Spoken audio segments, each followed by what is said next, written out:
Queridos hermanos y amigos de la Iglesia Cristiana Renacer, muy bienvenidos a las clases de Escuela de Capacitación Bíblica, y estamos llevando adelante una serie de estudios que hemos llamado Huellas, vidas que nos siguen enseñando, como hombres y mujeres de Dios que han dejado huellas en el camino cristiano, nos ayudan a transitar. ¿Por qué llamamos huellas? ¿Por qué hacemos este estudio? Pues la verdad es que es para aprender. Necesitamos aprender a aquellos que ya han dado pasos de fe. Sí, no somos los primeros. Hay muchos que nos precedieron, que hicieron el camino, que ya se nota muchos que han andado por allí y que a nosotros nos ayudan hoy a saber que por ahí podemos transitar también, siempre guiados por la palabra del Señor. Según la palabra de Dios, Romanos 15:4 dice que las cosas que se escribieron antes para nuestra enseñanza se escribieron. 1 Corintios 10:11 dice, están escritas para amonestarnos a nosotros. Así que considera toda la historia de la palabra de Dios, los eventos que hay en el Antiguo Testamento, en el Nuevo, todo ello nos sirve para aprender, para crecer. Es para nuestra enseñanza, para amonestarnos, para corregirnos, para que veamos las consecuencias que afrontaron ciertas decisiones, así que todo eso nos sirve mucho a nosotros. Además también estudiamos huellas para poder imitar la fe de aquellos que se nos adelantaron. La palabra de Dios en Hebreos 6:12, por ejemplo, nos dice que seamos imitadores de aquello que por la fe y la promesa heredan las promesas de Dios. Así que nosotros queremos añadir esto, ¿no? Fe y paciencia para heredar las promesas de Dios, imitarlos a ellos, en esas decisiones, en esa forma de buscar a Dios, en ese tiempo de contacto, de comunión que tenían en la presencia de Dios. Nosotros queremos imitarlo también. El apóstol Pablo se presentó como un imitador, ¿no? Muchos otros de alguna u otra manera lo dijeron también, ¿no? Pablo dijo, sed imitadores de mí, mirad así los que se conducen según el ejemplo que tenéis en nosotros. Es decir, hay muchos que nos dan ejemplo, nos ayudan, ¿no? Para que nosotros también podamos dar pasos correctos en la palabra de Dios. Así que nos ayuda mucho a caminar por fe. A veces nuestro contexto nos parece que es el peor de todas las épocas, el más difícil que tenemos que sobrellevar, pero cuando uno va a la palabra de Dios encuentra que los problemas humanos siempre son los mismos. Siempre está el orgullo, la soberbia, la rebeldía, la idolatría, el deseo de tomar nuestros propios caminos antes que de Dios. Así que todo eso es parte de la humanidad desde que Adán y Eva caen hasta el día de hoy. Así que nosotros necesitamos volver a Dios, buscar la palabra de Dios, aprender lo que se nos enseña para que de esa manera podamos cultivar nuestro espíritu, nuestra alma. Hoy vamos a ver a Juan el Bautista, el precursor de Jesús. Lo vamos a ver y tenemos una palabra del Señor para leer en Lucas capítulo 1. Y quiero empezar por una oración que es un cántico, el cántico del papá de Juan el Bautista. Pero en ese cántico o en esa poesía uno puede encontrar ya el propósito de Dios con su hijo, con Juan el Bautista, que estaba por nacer. Dice así, versículo 76 de Lucas, y tú, niño, profeta del Altísimo serás llamado, porque irás delante de la presencia del Señor para preparar sus caminos, para dar conocimiento de salvación a su pueblo, para perdón de sus pecados, por la entrañable misericordia de nuestro Dios, con que nos visitó desde lo alto la aurora, para dar luz a los que habitan en tinieblas y en sombra de muerte, para encaminar nuestros pies por camino de paz. Tremendo que un papá diga a su bebé recién nacido todas estas expresiones, ¿no? Porque esto tiene que ver con lo que había recibido de parte de Dios. Hoy vamos a hablar de este bebé que creció, que se desarrolló fuerte, que tenía una misión y que Dios, hasta cierto punto lo tuvo aquí en la tierra. Y la verdad es que murió muy joven. Miren, si Jesús falleció o lo crucificaron a los más o menos 33 años y medio, muy cerquita. Si no era 33 y medio, 34, tendría Juan el Bautista cuando muere. Yo creo que un poquito antes, tal vez unos 32 o 33 años tendría. Así que murió muy joven. Cuando nosotros escuchamos hoy, en la actualidad, que alguien muere tan joven, nos da mucha pena y uno dice, wow, qué poco tiempo que ha vivido, tan joven, ¿no? Tenía toda una vida por delante y muchas otras frases más que podemos usar. Pero aquí lo que estamos hablando es de propósitos de Dios. Que una persona cumpla el propósito de Dios en el tiempo que Dios le ha permitido vivir. Todos tenemos un propósito de Dios. Sin duda, el Señor ha trazado un plan y cuando nosotros nacemos, representamos allí, ¿no? Hay un plan de Dios atrás de nosotros. Cada bebé viene con un plan de Dios. Por supuesto que hay que buscar a Dios para que ese plan se cumpla. Y todo lo que Dios ha pensado para nosotros realmente se vea en la realidad, en nuestra vida. Para eso tenemos que buscar al Señor, ¿no? Ahora, también es complicado la vida de Juan el Bautista porque él queda huérfano desde muy niño. No sabemos exactamente a qué edad, ¿no? Pero sus padres eran muy ancianos y, bueno, olvídense de la historia de Abraham y de Sara, que ellos realmente, bueno, tuvieron a su hijo cuando uno tenía 100 y la otra 90, pero vivieron hasta 176 años, así que tenía mucho tiempo para disfrutar de sus hijos. En este caso no, en este caso sus padres, los padres de Juan el Bautista, eran ancianos y vivieron como podríamos hoy tener expectativa de vida, ¿no? Tal vez 80, 90 años, no más de eso. Así que Juan tuvo que criarse tal vez en su juventud, tal vez en su adolescencia, no sabemos eso, pero se ha criado solo porque sus padres fallecieron de ancianos. Ahora todos tenemos un llamado del Señor, una vocación, una dirección. A veces puede ser que fallamos en algunos aspectos, a veces dudamos en otros, pero lo que hace el Señor es reafirmar nuestra fe, como lo hizo también con Juan el Bautista, el Señor Jesucristo, ¿no? Hoy vamos a ver la historia de Juan.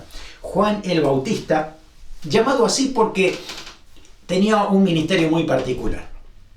Desde el Antiguo Testamento había sido profetizado que Juan el Bautista iba a venir. Claro que no todavía con ese nombre, pero se dice en Malaquías, capítulo 4, los últimos versículos, de hecho termina así el Antiguo Testamento, hablando acerca de Juan el Bautista. Miren, podemos leerlo, que eso se encuentra en Malaquías capítulo 4, dice, he aquí, el versículo 5, yo envío al profeta Elías antes que venga el día de Jehová, grande y terrible. Él hará volver el corazón de los padres hacia los hijos y el corazón de los hijos hacia los padres, no sea que yo venga y hiera la tierra con maldición. Cuando Dios está hablando de esto y está dando esta profecía, justamente está hablando acerca de ese precursor que iba a venir en la forma de Elías. No era exactamente Elías el que iba a venir, sino con ese poder, con esa misión, como lo tenía Elías. Así que ahora lo hemos representado en el Nuevo Testamento, por eso muchos van a hablar de esto, ¿no? Tipificado por Elías, aquí estaba Juan el Bautista. Bueno, Juan viene de un linaje sacerdotal. Sus padres pertenecían a la línea de Aarón, así que eran sacerdotes. Obviamente su papá era el que ministraba dentro del templo, pero su mamá también era descendiente de la línea de Aarón. Fíjese, Lucas capítulo 1, versículos 5 al 7, dice, hubo en los días de Herodes, rey de Judea, un sacerdote llamado Zacarías, que era el papá, de la clase de Abías. Su mujer era de las hijas de Aarón y se llamaba Elizabeth. Ambos eran justos delante de Dios, andaban irreprensibles en todos los mandamientos y ordenanzas del Señor, pero no tenían hijo porque Elizabeth era estéril y ambos eran de edad avanzada. Así lo dice ya la palabra. Ambos eran de edad avanzada. Elizabeth seguramente ya no tendría tampoco su menstruación como para poder tener un hijo. Así que todo eso hacía que la cuestión sería imposible que ellos tuvieran un hijo ahora. Pero usted sabe que Dios siempre sorprende. Y también en este pasaje dice, para Dios no hay nada imposible. Así que mientras el papá de Juan el Bautista, Zacarías, le tocaba ministrar en el templo, estaba presentando así la ofrenda, el sacrificio, y en ese momento dice que se le aparece un ángel de Dios, y le dice que va a tener un hijo, y que ese hijo iba a ser un niño muy especial porque tenía una misión de parte del Señor. Así que Juan el Bautista nace por milagro de Dios, por una profecía que viene a través de un ángel, y entonces tiene una misión que iba a cumplir. Este ángel le dice a Zacarías que su hijo tenía que ser nazareo. Nazareo significa consagrado. Y una persona consagrada a Dios hacía algunas cosas determinadas, o no hacía más bien algunas cosas determinadas. Y se lo dice acá en el versículo 15, dice, le voy a leer desde el 13. Dice, el ángel le dijo, Zacarías, no temas, porque tu oración ha sido oída, y tu mujer Elizabeth te dará a luz un hijo, y llamará su nombre Juan. Así que el nombre venía del cielo, directamente. Tendrás gozo y alegría, muchos se regocijarán de su nacimiento, porque será grande delante de Dios. Fíjese que no está hablando delante de las personas, sino está diciendo delante de Dios. Creo que lo más lindo que nos puede decir el Señor es que tus hijos son grandes delante de Dios. ¡Ay, tremendo eso!, ¿no? Así es lo que le estaba diciendo Dios a su papá. Dice, acá viene la parte del nazareo. Dice, no beberá vino ni sidra, y será lleno del Espíritu Santo aún desde el vientre de su madre. Y hará que muchos de los hijos de Israel se conviertan al Señor Dios de ellos, e irá delante de él con el espíritu y el poder de Elías, para hacer volver los corazones de los padres a los hijos y de los rebeldes a la prudencia de los justos, para preparar al Señor un pueblo bien dispuesto. Fíjese que el mismo ángel está diciendo o recordando lo que decía Malaquías en esa profecía que acabamos de leer.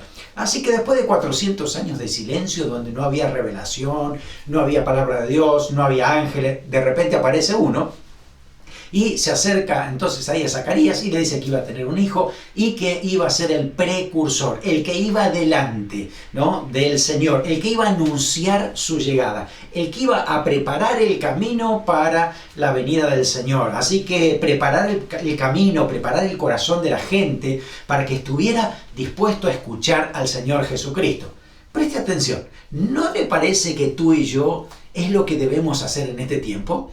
¿No somos los Juanes Bautistas de la actualidad, donde debemos preparar el camino para la llegada de Jesús a los corazones, pero también una segunda venida, donde el Señor en cualquier momento viene? Piénselo, lo vamos a estudiar y lo vamos a estar viendo, porque Juan el Bautista vino para eso, vino para preparar los corazones, que escuchen el mensaje del Señor Jesucristo, sean transformados, salvados y tengan vida eterna por su gracia. Así que este precursor del Señor Jesús tenía el apodo de Bautista porque su ministerio era muy particular. Comenzó bautizando, así hacía, ¿no?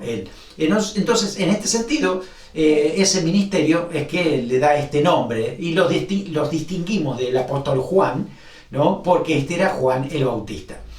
Bueno, por lo que dice Lucas 1:36, fue 6 meses mayor que Jesús. Dice eso, ¿no? Lucas 1:36, he aquí tu parienta Elizabeth, le está diciendo a María, parienta. Así que María e Elizabeth eran parientes. No dicen que eran familiares muy directos, pero sí que tenían cierto encuentro en su genealogía, ¿no? Así que dice, ella también ha concebido hijo en su vejez, y este es el 6º mes para ella, la que llamaban estéril, porque nada es imposible para Dios. Así que cuando María queda embarazada del Señor Jesucristo, el mismo ángel le anuncia que su pariente Elizabeth ya tenía 6 meses de embarazo. Así que hay toda una historia allí donde María va a visitarla a Elizabeth y permanece junto 3 meses hasta que nace Juan, así que después se vuelve entonces María también. Así que es todo milagroso el nacimiento de Juan el Bautista.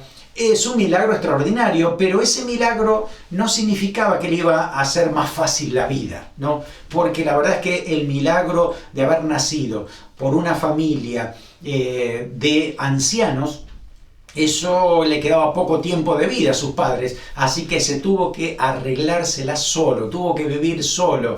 Tal vez tú sabes mucho de esto, ¿no? Conozco a muchas personas que desde niños han tenido que sobrevivir y pelearla solos y sin familia, pero siguieron adelante, salieron adelante y hoy por hoy tienen un ministerio de parte del Señor, ¿no? Muy bien, Juan el Bautista vestía de una manera rara. Cuando él creció, se desarrolló, estuvo en el desierto, permanecía en el desierto hasta que Dios lo envió para predicar. Él sabía que tenía que estar en el desierto porque la profecía decía en esto, voz de uno que clama en el desierto. Así que él sabía que Dios lo había llamado y estaba en esos lugares, ¿no? Presentaba entonces una apariencia poco usual, muy similar a Elías.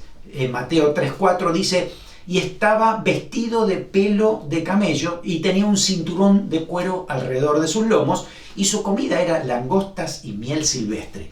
Es decir, él estaba en el desierto preparándose para este ministerio y lo único que tenía, ¿no?, de posesión, digamos, era un atuendo, una vestimenta que estaba hecha de pelo de camello y un cinturón. Y se alimentaba de lo que había en ese desierto, en ese lugar desolado, ¿no? Lo que encontraban eran langostas, que eran comestibles, y también miel. Así que comía de lo que le podía ofrecer la naturaleza en ese tiempo.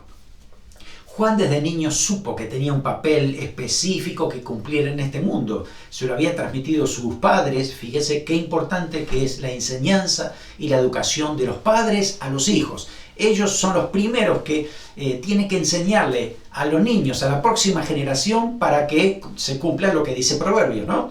Enseña al niño en su camino, instrúyelo y cuando fuere viejo no se apartará de él. Entonces los padres de Juan le enseñan, le muestran, le recuerdan la visión, le recuerdan ese encuentro con el ángel, las palabras. Así que allí Juan había aprendido desde niño todo esto y sabía que tenía una misión que cumplir.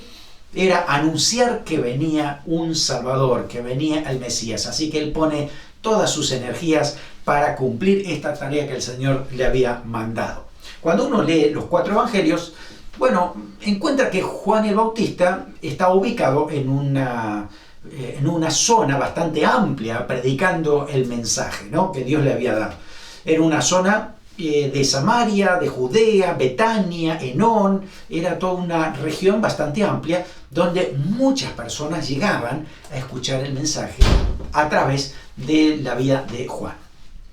Este hombre que tenía ese aspecto más bien salvaje, ¿no? No tenía poder, no tenía una posición de sistema político, social o cultural, pero lo que tenía él era autoridad espiritual tremenda. Una palabra de Dios que salía de su boca con autoridad certera, porque la gente cuando escuchaba ese mensaje era tocada, convencida por el Espíritu Santo y cambiaban sus vidas gracias a esa autoridad que tenía. La gente se conmovía mucho por Juan porque Juan decía siempre la verdad. Juan no engañaba a la gente, no tenía un discurso doble, ¿no? Lo que él decía era lo que él vivía y lo que la gente realmente necesitaba, y la gente era tocada por ese mensaje de parte del Señor para poder arrepentirse. Cientos, miles de personas recibían ese mensaje, eran tocadas. Y bueno, lo que sucedía es que se bautizaban. Eso era lo que hacía Juan el Bautista. Esas palabras que tocaron a muchas personas también fue como un aguijón a otras que tenían el corazón duro. Fíjese, depende del corazón, ¿no? Cuando el corazón está sensible, escucha el mensaje y es transformado. Pero cuando el corazón está duro, cerrado, orgullo, vanidad, creyéndose que eran los mejores religiosos, así que fariseos, saduceos y otros religiosos cerraron el corazón, y cuando escucharon el mensaje de Juan, la verdad es que les molestó. Y trataban siempre de sacárselo de encima, pero claro, el pueblo aceptaba a Juan como un enviado de Dios, así que era intocable, nadie podía tocarlo, en este caso de parte de los judíos, ¿no es cierto? El problema fue cuando desafió al rey Herodes. Herodes le había quitado la mujer a su propio hermano. Así que haberse quitado a su mujer, a Herodías, ¿no?, y haberse casado con ella, entonces aquí Juan le dice que está en pecado, que eso está muy mal y no tendría que haberlo hecho, que tenía que arrepentirse de esto. Entonces, claro, Herodes, frente a todo esto, frente a lo que decían los demás, pues lo puso en la cárcel. Herodías, la verdad es que se quería deshacer de Juan. Entonces aprovechó un momento que hubo de un cumpleaños de Herodes, y su hija, no sabemos el nombre, según la tradición parece que se llamaba Salomé, que no sabemos eso, pero parece que baila de una manera que ha cautivado a Herodes tan grande. Dice, pídeme lo que quieras, te doy hasta la mitad de mi reino. Qué locura, ¿no? Piense usted lo que le acababa de decir Herodes. Así que esta chica va y habla con su madre, y madre le dice, decile que traiga la cabeza de Juan el Bautista. Así que esto le pide. Herodes se entristece porque lo respetaba mucho a Juan el Bautista. Sabía que tenía un mensaje muy claro, muy definido, escuchaba bastante lo que decía, así que se entristeció, le preocupó, pero ya había dado su palabra, así que la tenía que cumplir. Y así fue, que le trajeron en un plato la cabeza de Juan el Bautista. La niña o muchacha lo recibe y se lo da a su madre. Qué sanguinario que era eso, ¡wow! ¡Qué terrible!, ¿no? Pero así vivían en esa época, ¿no? En ese momento, apartados totalmente de Dios. Estamos hablando del pueblo de Israel, sí, pero apartados de Dios, haciendo sus propias cosas, en ese sentido, ¿no? El historiador judío Josefo también escribe acerca de la muerte de Juan el Bautista, y dice que fue en la fortaleza de Maqueronte, en Perea, que era un lugar donde se estaba haciendo esa fiesta de el rey Herodes. Así que bueno, a pesar de la muerte de Juan el Bautista, cuando le cortaron la cabeza por causa del mensaje, ¿no? Por la verdad dicha, como debe ser, no por eso detuvo su mensaje, porque la verdad es que lo que Juan anunció, ya eso prendió fuego espiritual y no había manera de detenerse. Así que ese mensaje siguió y la gente empezaba a conectar lo que decía Juan con lo que estaba haciendo el Señor Jesucristo. Muy bien, el contexto, ¿qué contexto histórico tenemos acerca de Juan el Bautista? Bueno, si usted recuerda el contexto del Señor Jesucristo, pues ni más ni menos es el mismo contexto en el cual estaba viviendo Juan. Tenemos a Herodes, el terrible Herodes, que mandó a matar a todos los niños de Belén. Usted recuerda esa triste historia, ¿no? Así que ese sinvergüenza, ese asesino, ese violento y corrupto era el que estaba reinando para los judíos en ese momento, ¿no? Por el otro lado estaban también la invasión de los romanos. Era el imperio que en ese momento reinaba, estaba sobre Israel, sobre muchos otros territorios también, ¿no es cierto? Conociendo un poco la historia del Imperio Romano. Así que los judíos estaban bastante mal en el sentido político, porque además de tener que obedecer las leyes judías, tener que pagar el impuesto al templo y tantas otras cosas, también aparte tenían que pagar el impuesto a los romanos. Así que era una tortura para ellos todo ese tiempo, ¿no? Vivir oprimidos de esa manera. Y 2 por 3 siempre había alguna revuelta revolucionaria de parte de los judíos. Así que venían los romanos y trataban de apagar todos esos focos de rebeldía, ponían muchas crucifixiones para dar ejemplo, ¿no?, de autoridad. Así que se veía un tiempo sanguinario, un tiempo de muerte, de corrupción política, social. Inclusive los religiosos mismos de Israel también eran corruptos. Ellos recibían dinero, daban dinero. El Herodes mismo había organizado todo un sistema mercantil dentro del templo para recaudar más dinero para ellos mismos y para también a Roma. Así que era todo un sistema de corrupción metido hasta dentro del sistema religioso. Usted conoce la historia de Jesús, que entra al templo y saca a todos los vendedores de ahí, porque eso la verdad no podía permitírselo nadie, ¿no? Así que es una realidad que estaba viviendo en ese momento. Así que Juan era parte de este contexto histórico, pero él, en vez de vivir en la ciudad, él vivía en región apartada, en el desierto de Judea.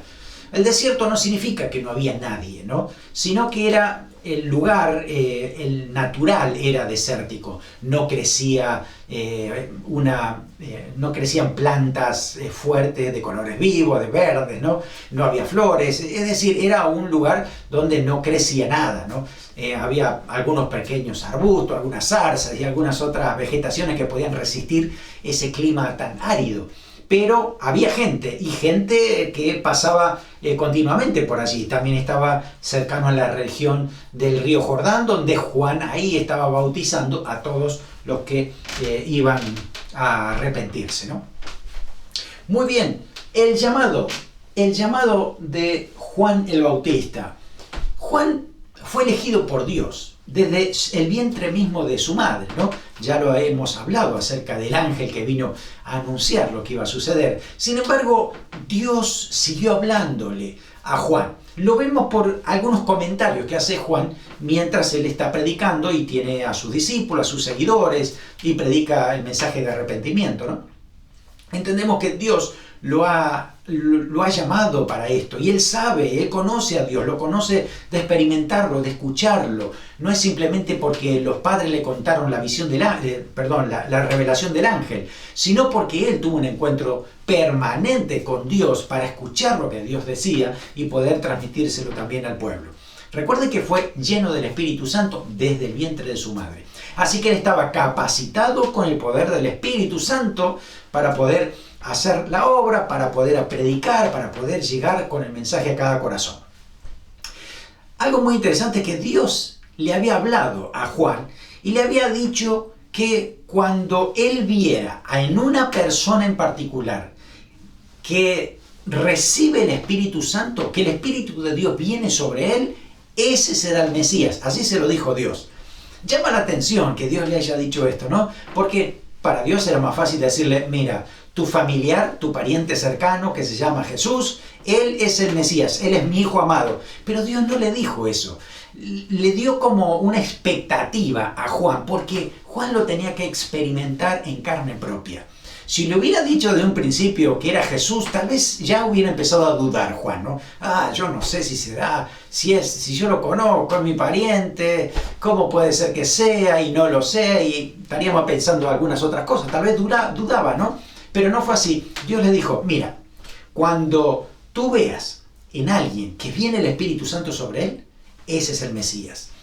Lo dice San Juan capítulo 1, versículo 33, cuando Juan hablaba, y Juan el Bautista hablaba de Jesús. Dijo esto, y yo no le conocía, pero el que me envió a bautizar en agua, es decir, Dios, aquel me dijo, sobre quien veas descender el Espíritu y que permanece sobre él, ese es el que bautiza con el Espíritu Santo. En el bautismo de Jesús hay un cambio notable en Juan. Juan hasta ahora estaba diciendo que va a venir el Mesías, va a venir el que va a traer el juicio, la justicia, pero también la salvación, así que había que arrepentirse. Pero después que Jesús es bautizado por él mismo, dice que cuando Jesús se levanta, el Espíritu Santo descendió con forma corporal parecido a una paloma y reposó sobre el Espíritu Santo. Y Juan lo ve, dice, este es el Mesías entonces. A partir de ahí, entonces, Juan el Bautista dice de Jesús, él es el Cordero de Dios que quita el pecado del mundo. Así que ese encuentro fue tan tocante, tan emotivo para Juan, ¿no? Fue tan fuerte que él supo que a partir de ahí este era el mensaje. El Señor Jesucristo mismo estaba ahí delante de él y era el Mesías prometido. Así que bueno, él inicia su ministerio en estas regiones.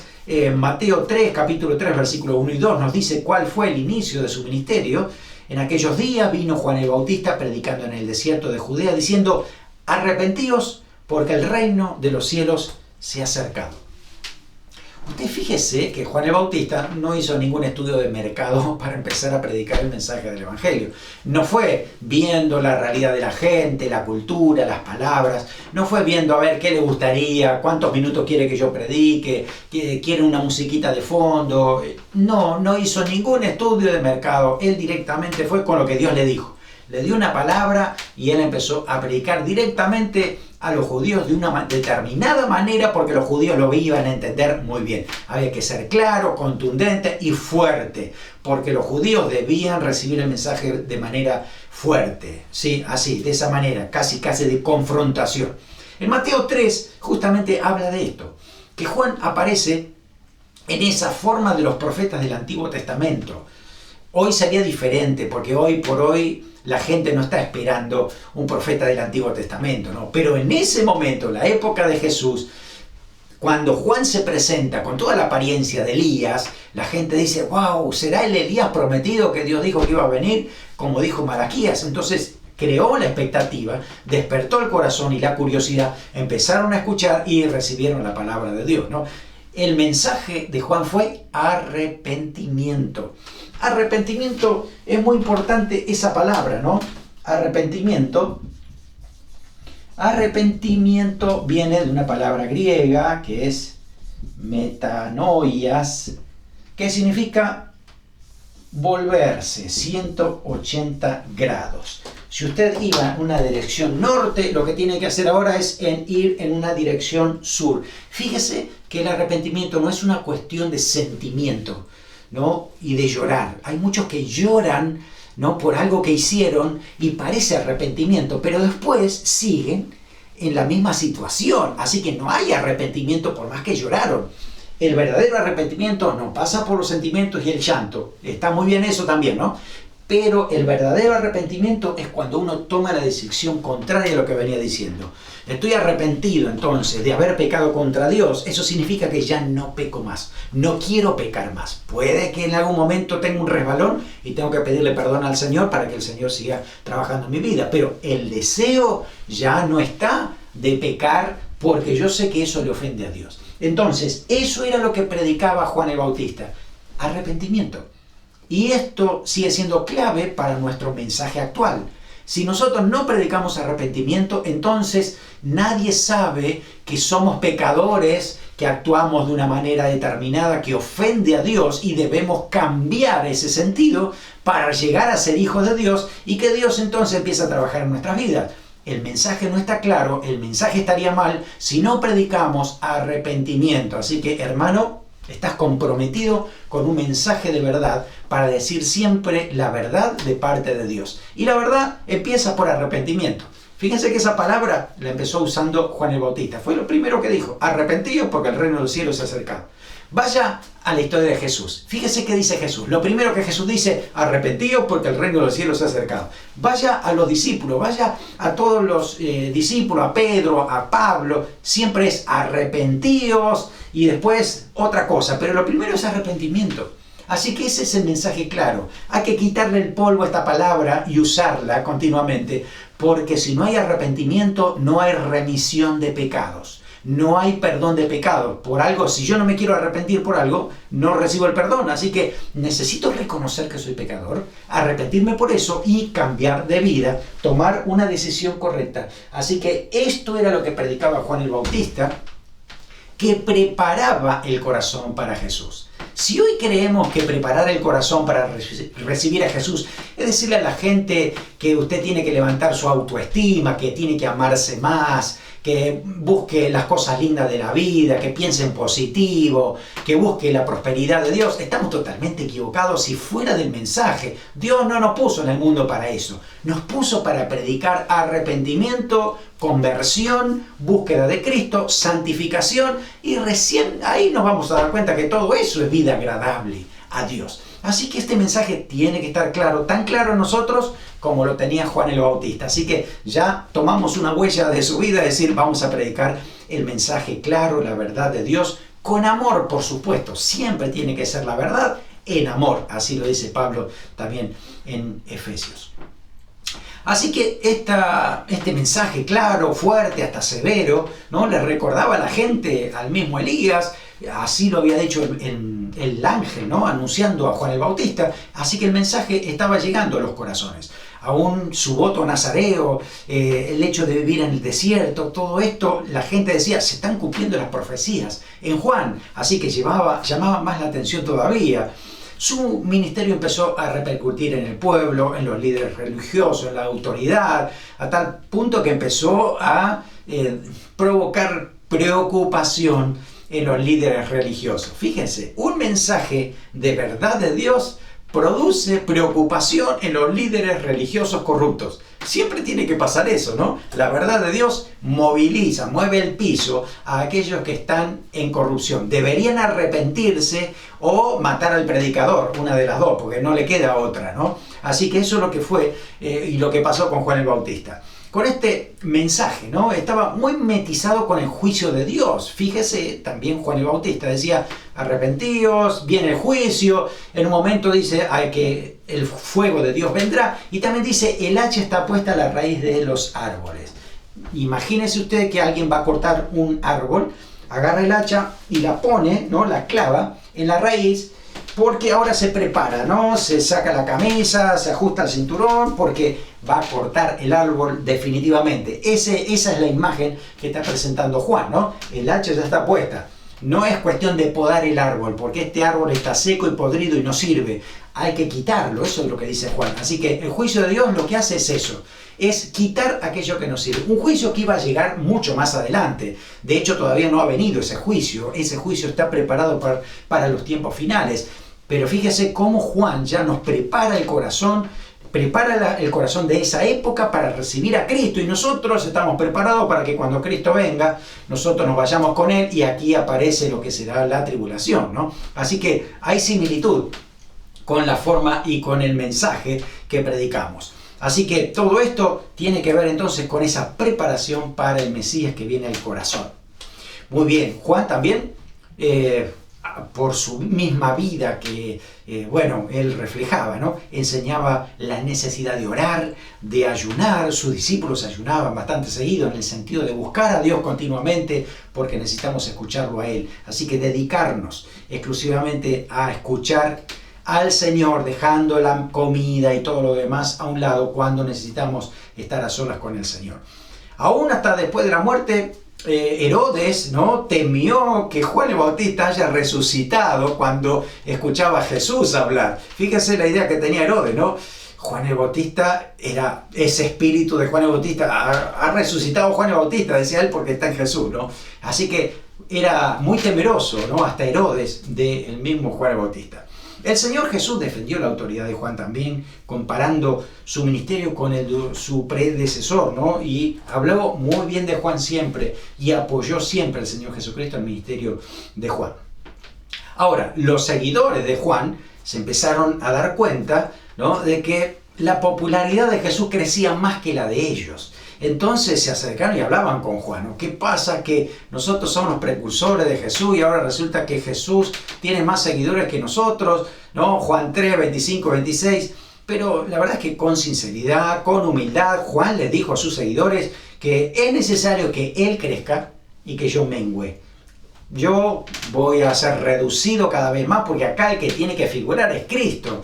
No soy yo el que tiene que figurar, no soy yo el cartelito, no tiene que poner mi foto, tiene que poner la foto de Jesús. A Él hay que buscarlo, no una manera simbólica de decirlo. Por supuesto que tampoco decimos acerca de imágenes. Estamos hablando de que Jesús sea el centro del mensaje, que Jesús sea el que transforme las vidas, que si alguien viene a la iglesia, no venga por el pastor, no venga por el ágape, no venga por la comida, venga por Cristo, porque Él es el que transforma las vidas. Eso es lo que quería transmitir Juan el Bautista, ¿no? Así que bueno, los mensajeros siempre estaban alrededor de Juan. En algún momento Juan sintió algunas dudas de su llamado.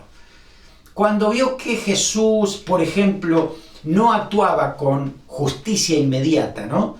Entonces, en algún momento él tal vez se preocupó y mandó a sus seguidores, porque ya estaba en la cárcel, él no podía ir, ¿no? Juan el Bautista, manda a sus seguidores diciéndole a Jesús, ¿eres tú el que iba a venir o vamos a esperar a otro? ¿No?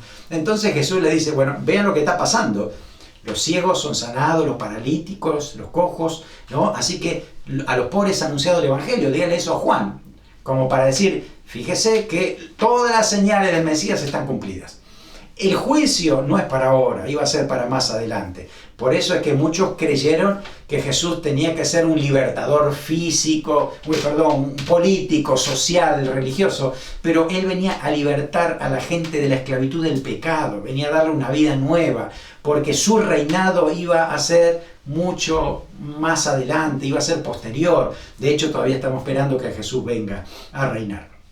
Bueno, el mensaje de Juan el Bautista se transmitió también por sus seguidores, hasta el punto de que inclusive el apóstol Pablo había encontrado en una zona de Asia Menor algunos seguidores de su enseñanza acerca de Juan el Bautista, pero cuando Pablo les habla, les pregunta, le dice, bueno, que ellos habían recibido ese mensaje y se habían bautizado solo por Juan. Así que Pablo les habla diciendo que, bueno, ahora tienen que bautizarse con la enseñanza del Señor Jesucristo, ¿no? Claro que en el nombre del Padre, del Hijo y del Espíritu Santo, pero lo que estamos queriendo decir es ahora en el nuevo pacto, en el pacto del Señor Jesucristo.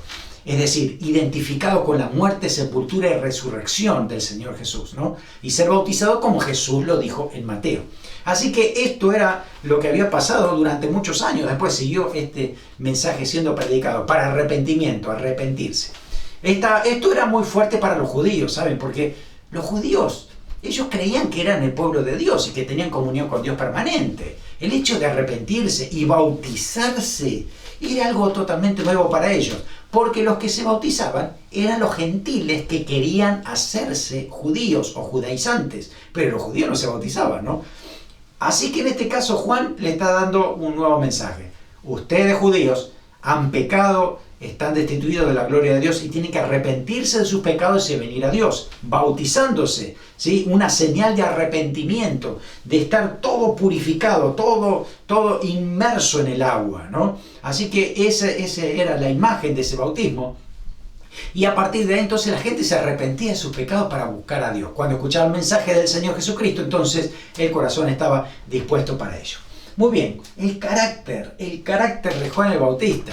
Bueno, en sus puntos fuertes, en primer lugar lo que tenemos que decir era que era obediente a Dios. Hasta el último momento, el último día de su vida fue obediente a Dios. Siempre dijo la verdad, transparente. Usted quería saber algo de Juan, le iba a decir exactamente cómo era, cómo lo dijo Dios, sin darle vueltas. Era muy directo en ese sentido porque él sabía que si tenía que responderle a alguien era a Dios. Si tenía que dejar contento a alguien con lo que estaba diciendo, era a Dios, no a las personas. Así que en ese sentido, Juan era obediente al 100% en lo que Dios le había hablado.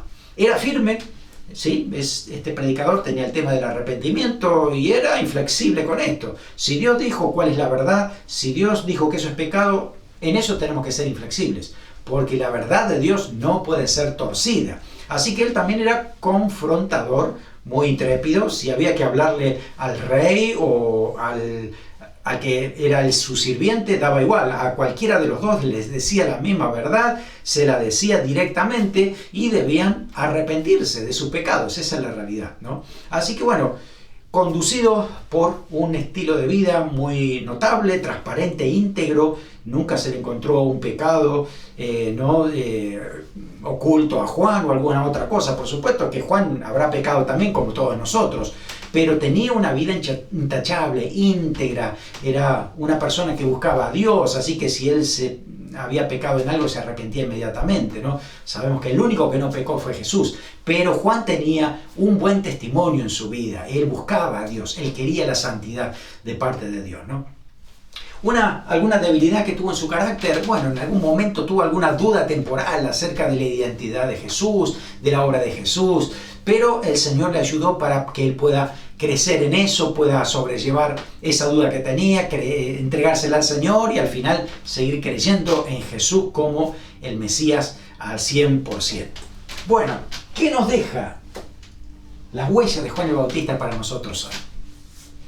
Cuando uno estudia la historia de Juan el Bautista, uno se da cuenta que Dios nunca ha garantizado una vida segura y fácil para aquellos que le sirven. Y a veces uno dice, bueno, pero podríamos estar mejor, pero no, la verdad es que vamos a estar mejor en la eternidad. Este mundo es de paso, este mundo está afectado por la corrupción, afectado por el pecado, afectado por el sufrimiento y el dolor por causa del pecado del hombre, y así va a ser hasta que el Señor venga. No hay manera que esto cambie. Estamos inclusive en medio de una pandemia que es resultado también de todo esto, y creyentes en Cristo también se enferman por esta misma realidad. Así que esto también aplica para la vida de Juan el Bautista. Él tuvo que vivir una vida de mucho sufrimiento, había que rebuscársela para poder sobrevivir y al final termina siendo un mártir por causa del mensaje que estaba predicando, ¿no?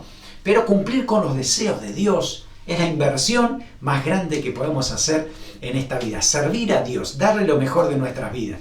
Spurgeon, este gran predicador de hace muchos años, dice: Señor, no me dejes que mi carne, mi bebida o vestimenta sea un obstáculo para mí en tu obra. Es decir, si hay algo que fuera un obstáculo para servirte, quítalo, Señor, porque quiero servirte a ti. Servir al Señor es lo mejor que podemos hacer. Es el enfoque más claro que podemos tener en nuestra vida, sabiendo que, bueno, al Señor le rendimos todo nuestro ser, le damos toda nuestra vida al Señor, ¿no? Dios nos ha dado un propósito para vivir, podemos confiar que el Señor nos va a guiar, nos va a ayudar para que lo que el Señor tenga a través de nuestras vidas, nosotros podamos llevarlo a cabo. Claro, no todos vamos a predicar o tener el mismo ministerio que Juan el Bautista, pero sabemos que tenemos también el mismo mensaje porque predicamos el Evangelio del Señor Jesucristo, tenemos al mismo Dios hablándonos y tenemos al Espíritu Santo viviendo en nuestro corazón, capacitándonos también como lo hacía con Juan el Bautista. Así que nosotros hoy por hoy también debemos llevar el mensaje a los que nos rodean con las palabras que el Señor use a través de nuestra vida, con nuestro carácter, nuestro temperamento, nuestra forma, pero deberíamos ser siempre fieles a ese mensaje que Dios nos ha dado. Defender la verdad es más importante que la vida misma. ¿Hasta qué punto tú y yo nos jugaríamos por defender la verdad de Dios?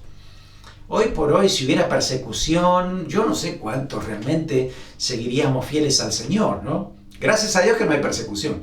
Pero imagínense si hubiera una y que de repente estamos comprometidos con alguna policía o alguien que dice, bueno, si eres hijo de Dios, si tú crees que eres cristiano y lo dice, pues termina tu vida aquí.